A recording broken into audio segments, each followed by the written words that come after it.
Welcome to Diversity Dialogue here at the Thomas K. McKeon Center for Creativity. I'm Rebecca Marks Jimerson, and joining me for this segment, none other than the 39th and the 40th mayor of the city of Tulsa, the Honorable Dewey Bartlett Jr. and the First Lady Victoria Bartlett.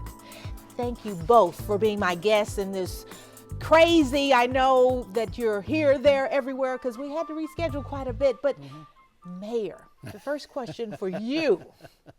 What was your decision to enter politics? Was this a long-term career plan or was it triggered by a specific event? Well, the decision to run for mayor was really triggered by a couple of events. I've always been a firm believer that people in the business community need to be involved with elected office, not just supporting someone, but being a candidate and hopefully being a successful candidate, because we don't see enough business people involved in this kind of a position. Now, when the previous mayor decided that she was not going to run for re-election, then I said, well, now's the opportunity. Wow. So that's when I decided. Now, you are the son of former governor of Oklahoma and U.S. Senator Dewey F. Bartlett. I mean, how cool is that? So you were running around in the governor's mansion, and so you got to really see inside what your father and your mom, you know, what they go through day in, day in. It is really tough on a family. It really is. It's very difficult on a family because a lot of times, in my case, I got to see Dad being criticized, what I thought would be very unfairly. And there's really no way to defend yourself sometimes. Or I got to see Dad was gone and Mom was gone. They were just gone so much. And so when families are growing up, at that time I was in college, and so I was gone. Yes. And so that it didn't affect me quite as much, but I've seen other families, political families, where the children really have a difficult time. And it's hard. It's hard. So it's a very, very big decision that has to include the entirety of the family in order. Everybody has to be on board to say, okay, let's let Dad do that. Well, you have the First Lady there by your side, Victoria, Absolutely. Who is a career woman herself, who retired just recently. I mean, we were just talking about this is a 24/7 job. Yes, Victoria. it is. You have to have a family that's willing to put their time into it. And one of the good things about our family is they get involved in his campaign. They get involved in his administration by volunteering. And I'm always with him. And we don't close the doors until about 9 o'clock at night. We're always somewhere. Wow. And you're always, I know when it comes to the faith-based community, getting involved in Tulsa, you're all over Tulsa. And let's go back to when you were first elected in November 10th, 2009. Okay.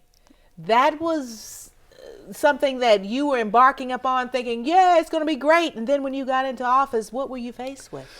Well, we found out that the way that we were spending money, at the rate we were spending money, unfortunately, we would have been out of cash within 4 or 5 months. Wow. We would have been effectively bankrupt. So we had to make some very, very quick decisions, very difficult decisions, and it was an interesting time. But that's why, when I said earlier, it takes a businessman's or a businesswoman's approach of governance at some times to really be the right person at the right place at the right time. And fortunately, I was there because it was very difficult. I remember, but you got us through that because Absolutely. there were layoffs, negotiations. I mean, you dealt with city employees. How was that? Well, it was interesting, I guess is one way to put it. It was difficult because obviously I know very well that when we're talking about somebody's salary and being the breadwinner of the family, when they see that in jeopardy, then that's a scary part. Most of the people we dealt with, they didn't like it. Nobody liked it, but they accepted it, and they were able to go along with it. Unfortunately, one group didn't see it that way, and they thought I was bluffing. And unfortunately, next day after they had a vote, I had to lay 150 of them off, and that was a terrible time. Yeah. Fortunately, we were able to rehire everybody except Wow. one person. You were able to rehire. See, that's what we need to hear, to rehire everyone, because that was so difficult, our city. It was hard, and Yes. it was something that we all had to do collectively. I thought that we didn't want to show favorites to anybody, and Any department, I no, remember that. couldn't do Yes. that. And I think the anyway. most important thing, though, is that once he stabilized our expenses with the government and the government stopped spending so much money, then Yes. private investment came in. And look at our downtown now. Oh, With the wow. stable government that we have and the knowledge that our government will continue to prosper, private industry is building downtown. We have more building and new activities downtown than we've had since the boom days of the oil boom. Yes, and I've never seen so much life in downtown. Well, it's know? it's the real deal, It is the we, real we deal. were able to set a real business-friendly approach, and there's a real buzz in it downtown. I mean, Yes. everybody that's now living downtown, there's several thousand people living downtown, and practically every apartment complex, loft, whatever it might be, they all have waiting lists. Wow, They want to be that downtown. that is tremendous. I had friends that came in and they was like, "Wow, look at your downtown," and, you know, from Exactly. Houston. They were so surprised. And you know, with that, okay, we're looking at that economic development, the skilled workforce. You have been on the cutting edge of working with the aviation, working with Tulsa Tech. Let's talk about some of those initiatives. Well, I'm very aware that jobs are so important, obviously, to any and every family, but good jobs, not just ones that don't really pay a fair wage, but those that really have a lot of continuity and a lot of staying power. Being able to work with one's hands Yes. is so important, because it can be transferred to different things, but having those factory jobs, for example, being a specialty machinist, they don't require a college education. And so you don't have to have a tremendous amount of debt to learn that skill. Yes. And having that and being able to transfer that into a very good job, It's is big. tremendous in what they make. I mean, right now, I was talking with Tulsa Tech. They can't feel the need. That's right. It's so great. they're in such hot demand. I Yes. constantly talk to existing businesses, and I say, what can we do? What do you need? What do you need to succeed? And almost every company says, we can't find enough trained or trainable people. Yes. So if we can fulfill that need, and we can then become a real unique city, because we're able to fulfill the pipeline of employment demand, Yes. then we will become, and we have become really, a focus of companies wanting to move to Tulsa and grow in Tulsa, open up new offices in Tulsa, because we have what they need, trained and trainable employees. You know, as the mayor, you are that PR person. You're the cheerleader that you're going out, as you just said, and looking for businesses to relocate that. How difficult is that? Is that something, I mean, that's a 24/7 job also. Well, it's interesting. Many times people really don't have any impression of Tulsa. So we have to sell them on why Tulsa is such a unique, great city to come to raise a family, get a job, have a career, and put roots down and call Tulsa home, not only for himself or herself, but for their family. Once we accomplish that, usually it requires getting somebody to Tulsa that hasn't been here before, or having a person, like especially a family member, saying, hey, come to Tulsa. This is a cool place to be. This is a great place to be. And once we have that, once we have them here, usually it's an easy sell. It's an because easy sell. They see what it's about. Wow. Now, I was talking, Victoria, earlier, you were saying that you all just traveled overseas looking at. Yes, we've taken 2 trips overseas to recruit businesses to Tulsa, existing businesses that we asked to expand here. And the first thing they told us was, you don't have enough skilled labor. We would come and we would come to your community. We'd love to be in the United States, but you just don't have the labor. And that's when Dewey came up with the idea that we need to start the aviation high school. And that was what prompted us to do it. Some of the companies that we visited overseas recruit directly out of high school, and then they continue the training of their students in their companies. And so Dewey said, we're going to do that here in Tulsa. And you know, as the ambassador, and I was just reading, there are just tons of web pages. Victoria Bartlett's involved in this and this, the Get Mentoring. You have a passion for mentoring, which, you know, connects with when we look at the workforce, that if we don't mentor our young people, and you spend countless hours reading. That's a passion of yours. Would you expound upon that? Because you're just reading all the time, and that's so important, literacy. Oh, absolutely. Well, right after he took office, I started touring the elementary schools in Tulsa, and I've been to almost every single elementary school, talked to the principals, look what their needs are, and I've been to most of the high schools, and I have spent my time trying to get companies to adopt a school and send their employees in there as reading partners. The city of Tulsa just recently adopted Emerson Elementary School, and some of our professionals, even the directors on the mayor's staff, are over there mentoring with young children. And we're trying to get them more knowledge about what city government is and get them interested in jobs that they might have when they grow up.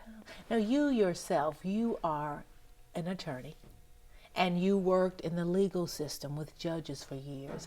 How does that help you in your role as the First Lady? Well, I think it helps me better understand our community. Having seen so many lawsuits over the 24 years, both civil lawsuits and criminal lawsuits, you get an understanding for people. And a lot of times people are just misled in the wrong direction. None of us are born evil.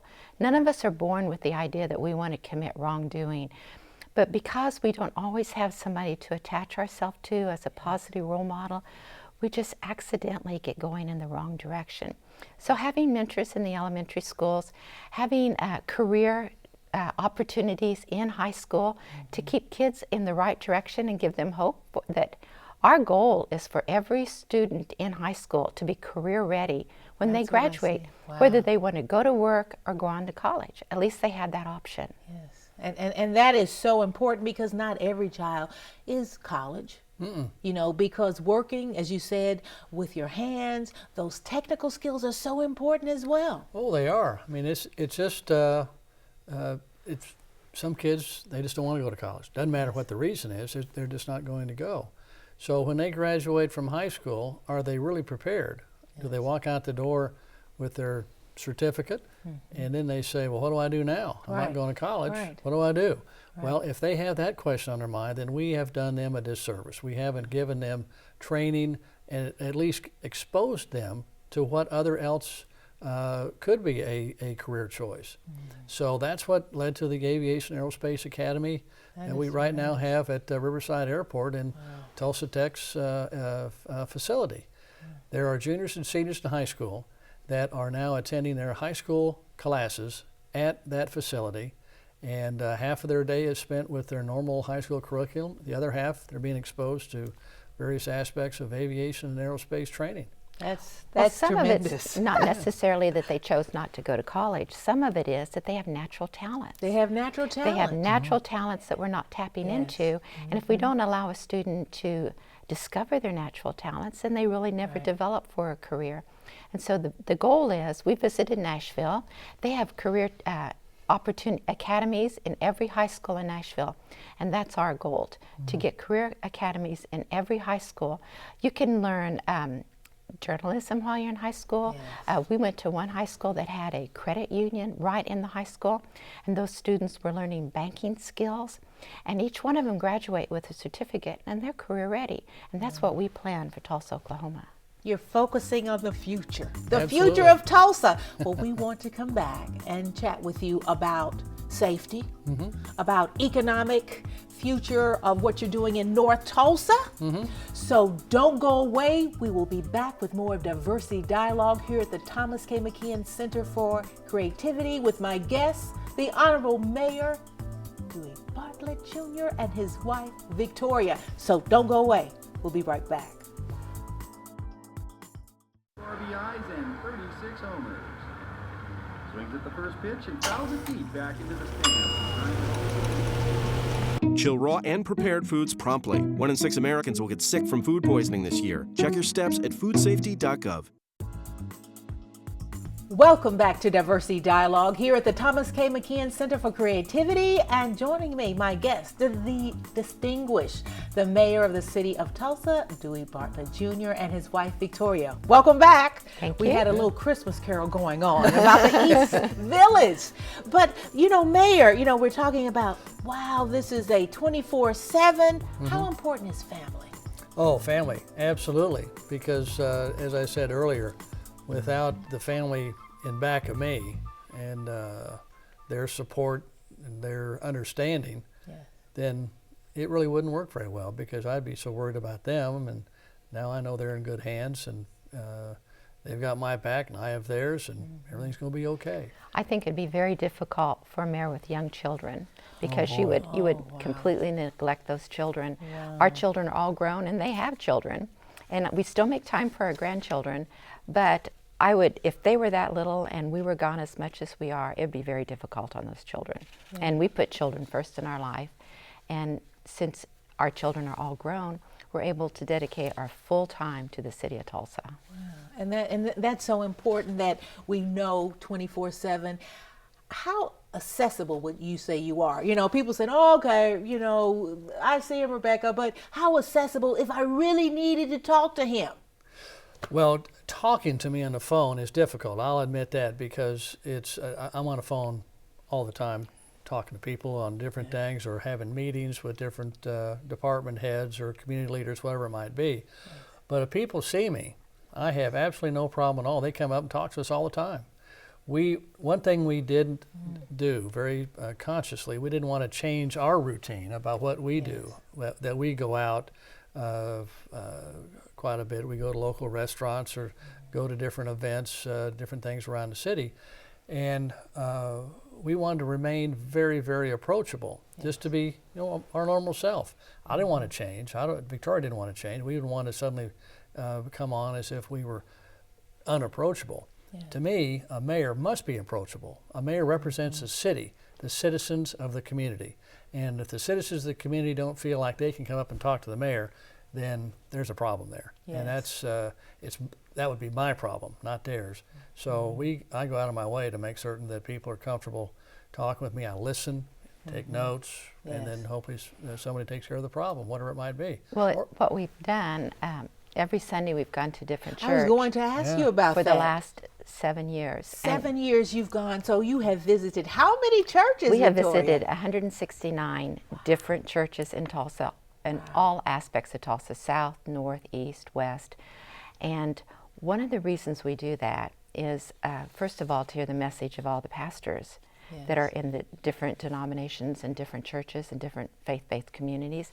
And listen, when you hear the message that they're giving to their pastor, you better understand the people of Tulsa.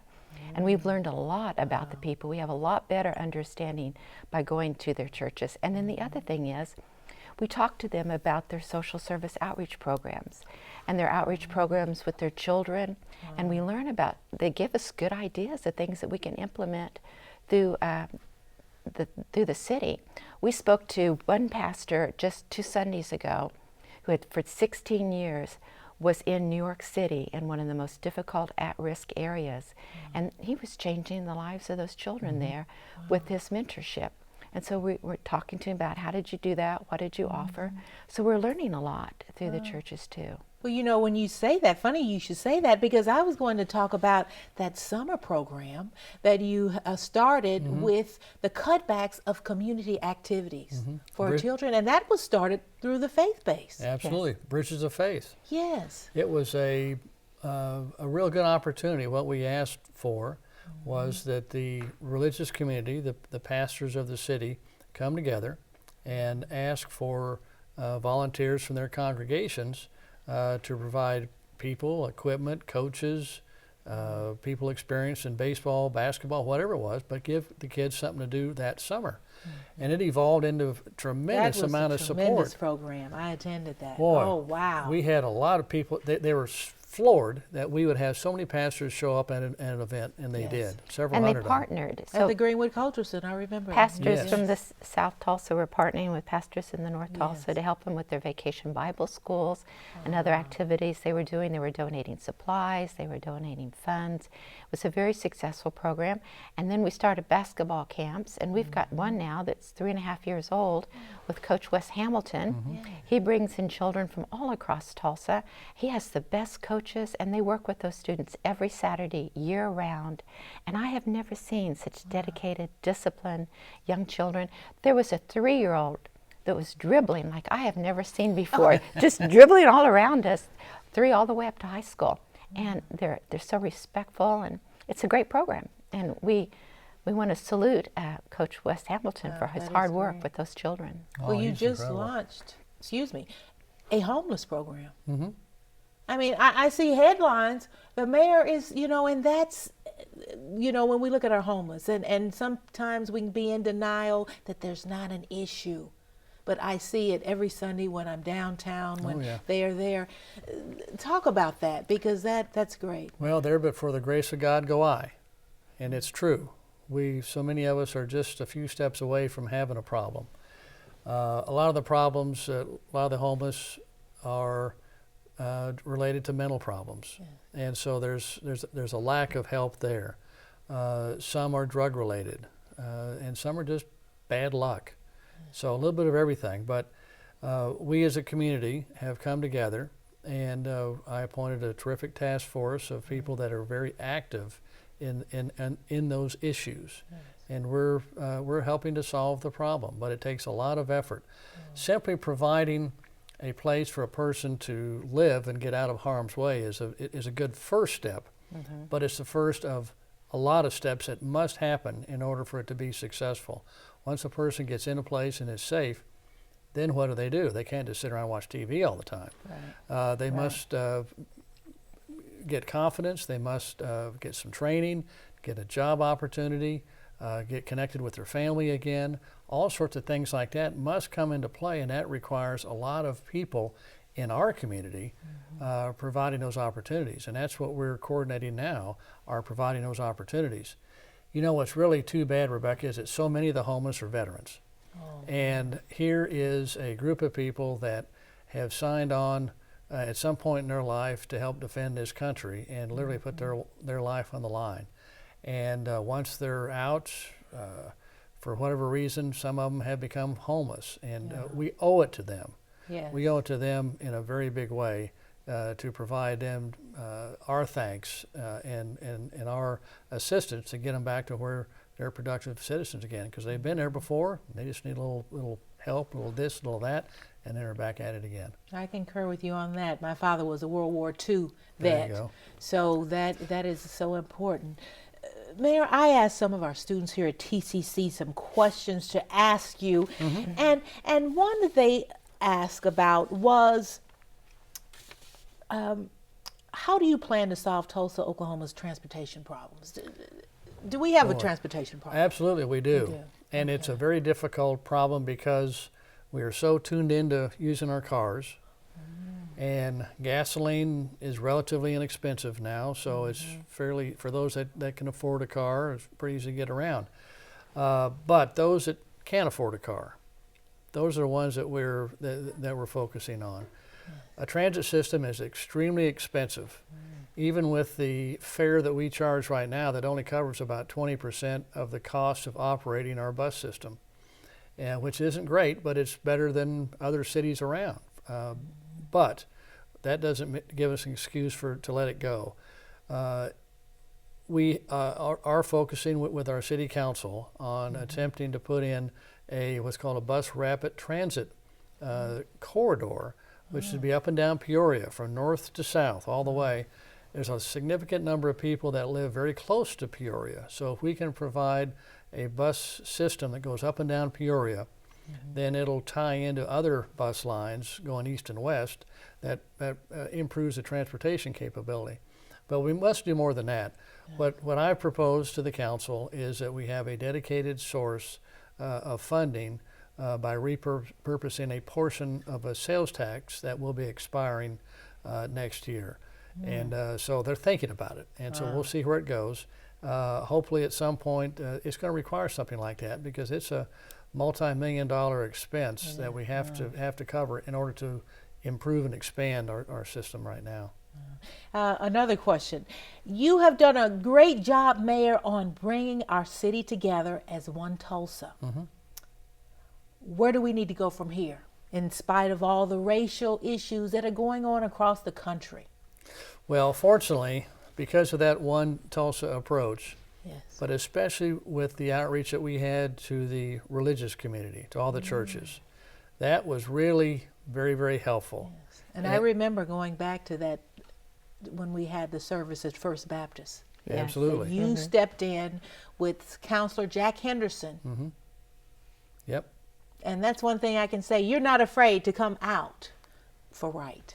No, it's the right thing to do. I mean, that's what Tulsans are really all about. We remember too well, of course, the terrible race riot events that happened in 1921 that many people want to sweep under the rug and all that. But we learn by our mistakes. We learn by history. We learn what not to do anymore. Right. And that just reinforces in me and so many others that we're not going to repeat that. So we have to go other direction. We have to improve our situation, communicate, and realize that whatever happens in the city of Tulsa, good or bad, it affects the entirety of our city.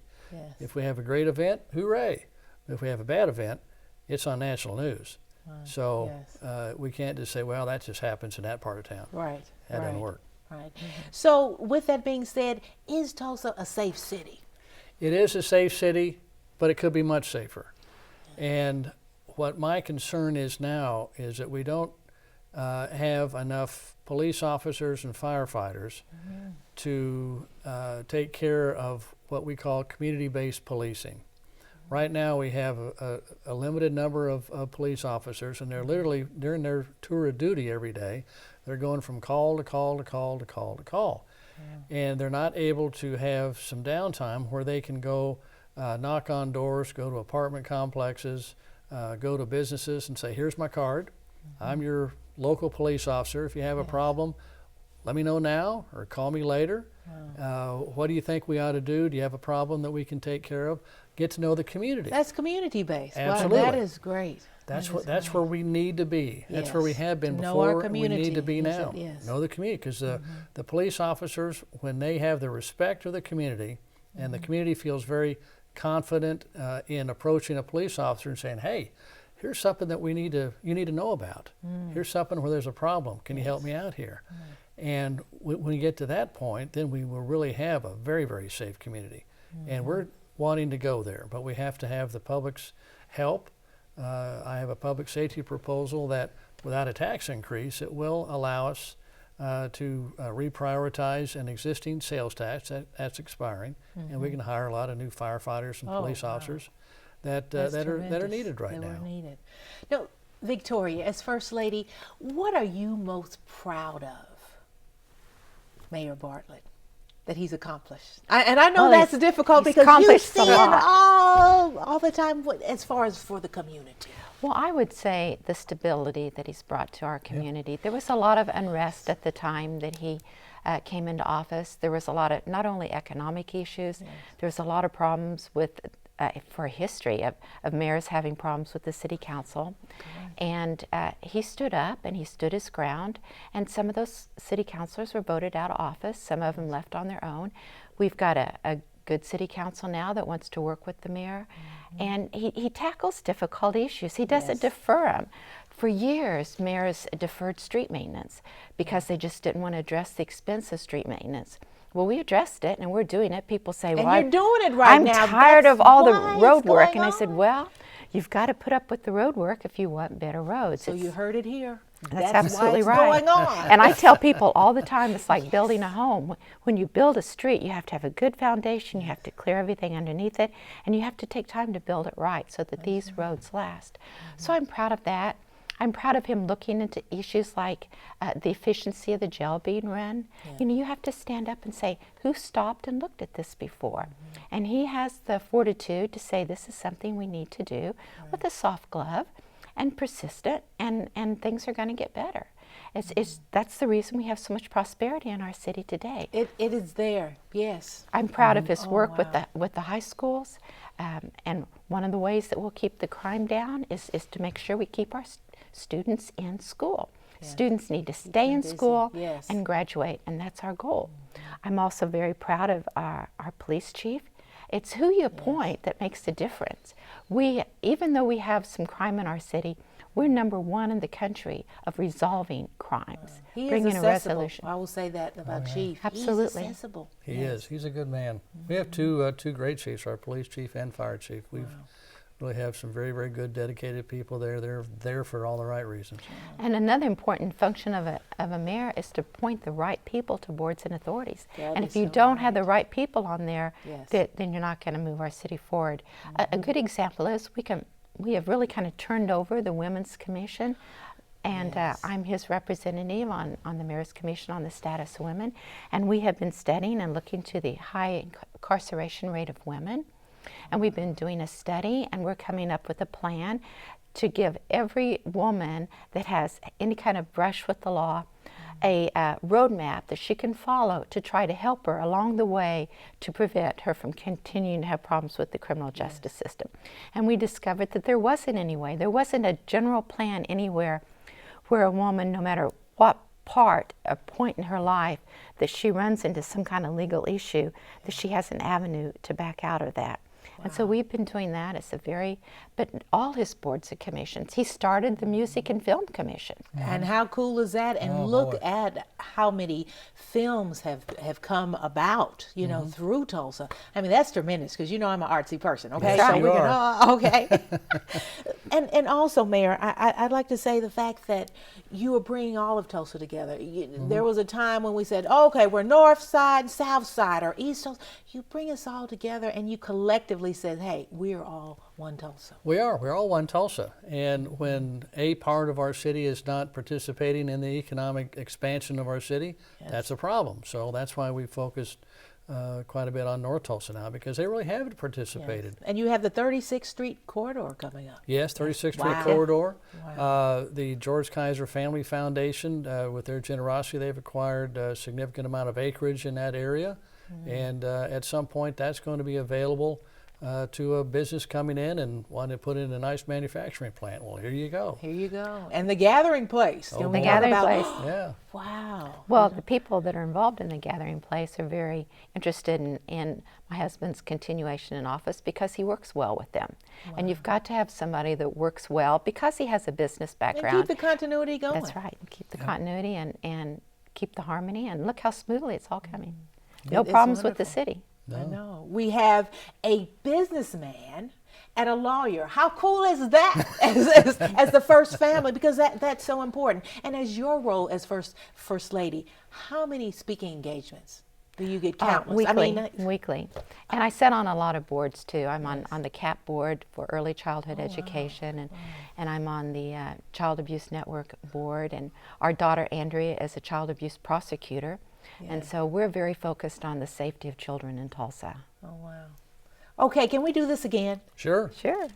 We have it right here at Diversity Dialogue at the Thomas K. McKeon Center for Creativity, the Honorable Mayor Dewey Bartlett and his wife, Victoria. Thank you so much for being my guest. Thank you, Rebecca. Thank you, It's a Rebecca. pleasure. And It's a you pleasure. all are just tremendous, and thank you for what you're doing for Tulsa. Well, it's Thank fun. you for doing We really for enjoy it Tulsa. very much and enjoy our friendship. Thank you so much. So join me again, and maybe they'll come back here at Diversity Dialogue at the Thomas K. McKeon Center for Creativity. I'll see you next time. Bye.